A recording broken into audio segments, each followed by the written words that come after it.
Carmelo Anthony trial is one of the most watched cases in the country right now, and if you've fallen behind, I'm going to catch you up all the way, everything that's happened so far through this past Saturday. Now, if you don't already know, Carmelo Anthony is the Texas teen charged with murder for stabbing 17-year-old Austin Metcalf at a high school track meet in Frisco back in April of last year.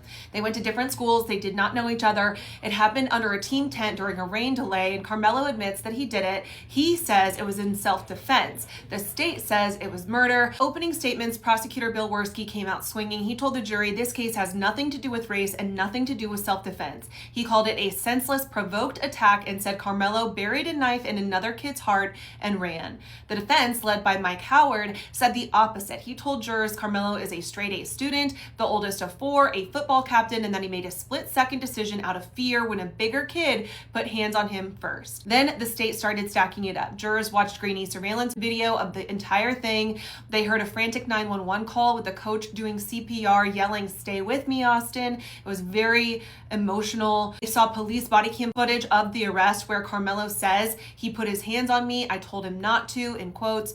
But prosecutors pointed out that once he was in the squad car, he was very calm. And he tossed the knife right after. Their argument is, why would someone who was scared throw the weapon away? Then came teenager after teenager who was under that tent and actually witnessed the entire thing. And most of them backed the prosecution. They testified Carmelo was the one provoking it, that he was asked to leave around 15 times, that he warned Austin, touch me and find out, or touch me and see what happens, with his hand already in his backpack. Multiple kids said they thought he was bluffing, that there was no way he was actually gonna pull something out of there. And then Austin shoved him and Carmelo stabbed him once in the chest. One witness said Austin's last words were that he had just been stabbed. Another didn't realize how bad it was until Austin lifted his shirt and they saw, quote, a big gaping hole in his chest. The hardest part was the medical examiner, Dr. Elizabeth Ventura.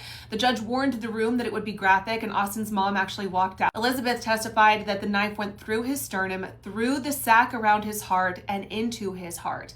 The wound was gaping about 2 to 2.5 inches, and she said it was flat out not survivable. Prosecutors showed 4 autopsy photos.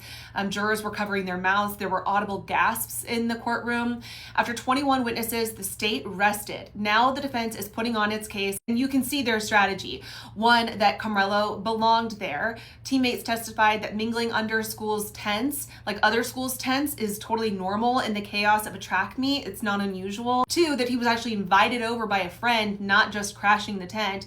And 3, the positioning. They're hammering that Carmelo was sitting down, bag in his lap, surrounded by about 20 people, while Austin and his teammates stood over him. Now, I've also heard that Carmelo was actually 5 rows behind Austin and his brother. But regardless, that's the heart of the self-defense claim. But on cross, even the defense's own witnesses admitted that you're supposed to leave a tent if you are asked to leave, and that there's no reason to bring a knife to a track meet. The biggest question still hanging out there is whether Carmelo himself is going to take the stand. Now, I am following this one every single day, so follow along and I'll keep you caught up as it heads towards a verdict.